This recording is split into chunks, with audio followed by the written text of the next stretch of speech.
Cheers, guys. Epix 911, welcome to the Thursday, June 15th, 2017 edition of VR News.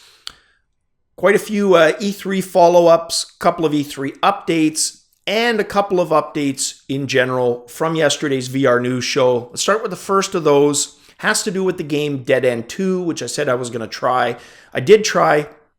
And I used my HTC Vive. It was a good excuse for me to get the base stations configured. And wouldn't you know it, typically my luck, issues, right? Could, for life or money, not get the two buggers to sync up. One would be in sync, the other wouldn't. Then it'd be the other, but never both at the same time. Or, pardon me, both at the same time for about 10 seconds, and then that stopped. I don't know if there's some kind of IR interference, something that's I'm going to look at and find and realize was obvious. But I had to resort to the fail-safe, which is out comes the 30-foot cable, plug it into each lighthouse, and drape it around the perimeter of the room. Set one to A, the other to B. That works. It's just kind of unsightly, right? You got that long cable running around. Whatever. Played the game. My initial kind of preconceived was it was going to feel like Doom 3 because that's what it looks like. Well, it is on a base and, possessed zombie-like, whatever the hell you want to call them. Yes, that's also in this game. But surprisingly didn't feel like Doom 3. It felt like its own game. Now, if you do not like FPS games, this is not the game to change your mind. This is a game that if you like FPS, you're probably really going to like, especially in VR, because it's one of those games that brings the eye candy, that brings the polish to virtual reality. And the hour that I checked out, I liked 3 character types to choose from initially. I picked the far left, the burly Marine. When I do the quick look, it's probably going to be via Rift, which is good in the sense I'll be able to compare it, right? And I get the 3 cameras set up as well. Then the second update, ANVIO VR. Talked about these guys, warehouse scale VR, multiplayer cooperative scenarios and games that they have for this. One of the things I was unsure about, the concerns that I had, was about people getting overly enthusiastic and damaging the backpack PCs. I mean, you've got literally over $1,000 of equipment on each person's back, right? Even with SSD, it's probably not going to survive somebody diving to the ground or accidentally backing up into the wall. So that was my concern. Well, apparently not a concern. This, according to ANVIO VR themselves, they commented in the comment section for that video, saying in about 500 plus runs that they've had so far, nothing more than just some minor cosmetic damage to the backpack. So I guess we can take that at face value. Now, I still personally maintain that's not the setup I want for home, right? I want the wireless for home, but in a commercial setting, in an arcade setting, like at the IMAX, hell yeah, I would definitely do that because it's got the kind of gameplay that appeals to me, right? I love the Ghostbusters Madame Tussauds experience, but it was a little bit more staged, more linear, right? Scaled back, not as frantic. This one's a little more frantic. And I think if you're looking for that kind of experience, obviously it's going to appeal to you more. So good to hear from the folks there that so far it hasn't been an issue. All right, so let's jump into the E3 stories. The first, a shooter that I just missed when I published yesterday's news called Primordian. And this is going to be coming to both Rift and Vive later this year. What I liked about this, they likened it to kind of Turok, the Turok vibe. And sure, I see a bit of that there, but I also see a little bit of Unreal. I see a little bit of Predator. I see a little bit of Ark Evolved. In short, I really like the art style and I like the set pieces. Predominantly outdoors, which is always welcome, right? Because so much is done indoors in your typical base, etc. So yeah, just a very intriguing game. Now, unfortunately, other than that, it's going to be released for both Rift and Vive later this year. Unfortunately, we don't know much more than that. As we do, we will report it here. All right, and then Fallout 4. And if you're thinking, oh great, not another one of those epics. No, this is a legit update. I'm not going to rehash anything. This was based on a hands-on experience that an Upload VR tester was able to check. So played it for a while. We know about the teleportation and smooth locomotion. We know it has both. We've heard about the teleportation, but not the smooth. So that's why this update. So here are his actual thoughts on when he switched from teleportation to smooth. After a brief stint checking out my Pip-Boy and trying the teleportation mode, I switched over to full locomotion, made my way down the hill toward Concord and the Deathclaw that I knew was waiting for me. On the way, I happened upon a power armor suit neatly placed in the roadway just for the demo, hopped in that, continued down the hill. Now this part gets interesting. For the most part, it was smooth, with the left touchpad controlling direction and speed through double tapping.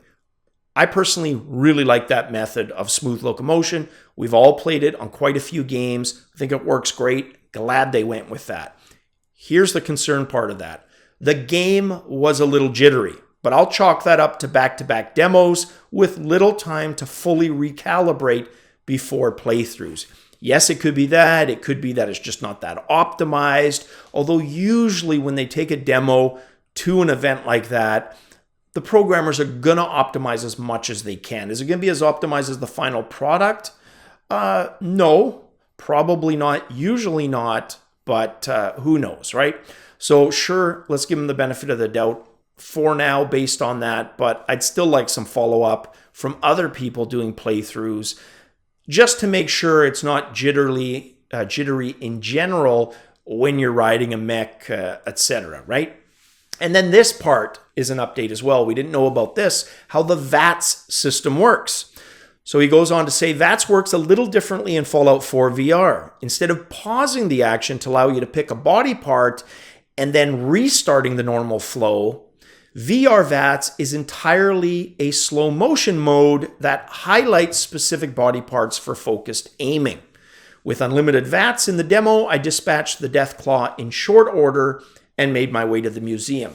Not so sure I like that. And probably because for me, especially with movies and TV shows, that kind of bullet time combat has just been done to death, right? Max Payne, I mean, on and on. There's lots of examples of it. So hopefully it's not too much like that, although it does sound like it. I'll still play it, still play the hell out of it. I still love it.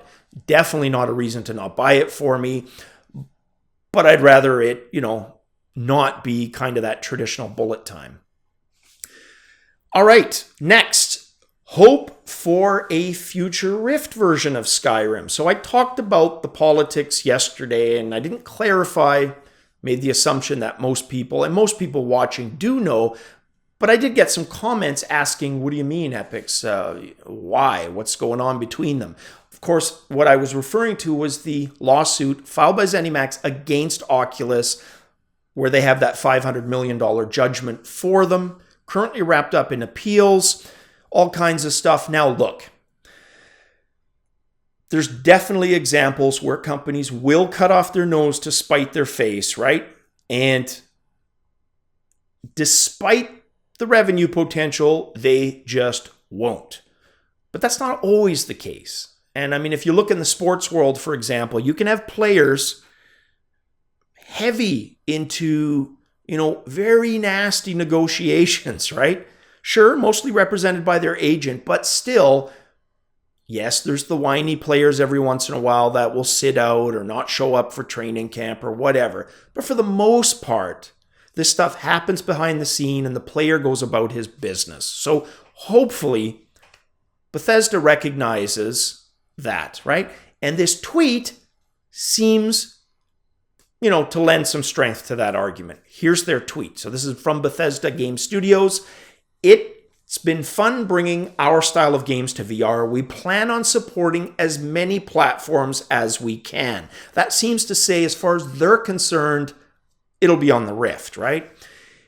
And look, even if they do go on the Rift, if they want to still be a little petty about it, they don't have to publicly acknowledge it. People who want to play the game on Rift, they will find it, especially if it's Steam VR only, right? that isn't a huge port for them to make it work with the touch. And they can say, well, we're not, publicly really helping Oculus. We're just helping ourselves, right?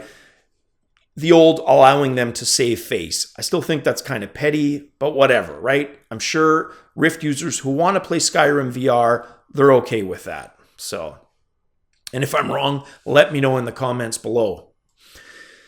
Next up, GameSpot's Greg Miller had a chat with Sony Worldwide President Shuhei Yoshida. Really like this, and I should have written it down, but I didn't in my notes on the screen, but I believe it was at about the 23-minute mark. I will have it in the description, guys, below, so if you want to check, is the point where he starts talking about VR, and I love the question Greg asked him. It goes back to December. So they do their launch in October, and remember, we had that period where there was just radio silence, nothing from Sony. And people start jumping to conclusions, right? And one of the thoughts was, well, what if they're not doing good? But we quickly countered that, and we did that on the news show here and other channels the same, with signs that that sales were healthy, that couldn't be the case, right? Or at least wasn't very likely. Well, he's now confirmed exactly that. And for one of the reasons we guessed. So what he said, Shuhei, is that the shortage of VR components was such that they purposely held back the sales and marketing teams from selling and marketing Sony VR. Now, personally, I don't think that was the right way to go about it, right? I think, as much as I might criticize a Nintendo for taking that approach of marketing something to death, like that mini NES console, and purposely, having a very limited inventory for it, that's probably the extreme the other way, but I think there's a happy medium where you can acknowledge, and it was the radio silence that made people jump to all kinds of extreme conclusions, right? Just say that. Just be honest and say, look, our supply chain is a little bit behind. Even if you got to say we didn't anticipate the demand because, come on, guys, by now, that sounds pretty lame. But whatever acknowledgement you want to do, they're going to be okay with that. But continue to market, because the danger there is you risk apathy, right? People not caring about the product at all because there's been radio silence for 4 months. It's out of the public sphere. Talk about it. So, yeah, I don't agree with that, even though he's the worldwide president and I currently am but a peon. I don't think it was the right tactic at the time, but hindsight is 2020, right? And maybe there's stuff I wasn't privy to, but either way, appreciate his honesty in that interview. You can watch the entire thing in the link in the description below. All right, next and last, a flip-flop on the Xbox One X from Phil Spencer. So E3 last year, we support VR. They change it to calling it mixed reality. They say there's going to be nothing on VR for the Xbox One X, that time Project Scorpio still. Then he had that little bit where he said, look, I don't get asked about VR a lot. It just seemed like it wasn't important to them, right? Well, CNET mentioned an interview with Giant Bomb, and I've got the link for that YouTube video, another interview, but a good one again, where he says, no, they haven't changed their plans. Mixed reality, as they call it, still in the works. He's personally not too convinced wired is the way to go. So what that tells me is it's a wait and see. Yes, I believe they still are interested in VR. I just don't see it within the next 8 months, even with those Windows 10, mixed reality units that are coming. I think they're going to wait a little bit longer for the Xbox One X until wireless is part of the equation. So there you have it, guys. Hopefully a Game and Friday. Either way, it's a Game and Friday for me, hopefully with my buddy Exity. Catch you guys tomorrow for the start of another weekend. Guys, cheers.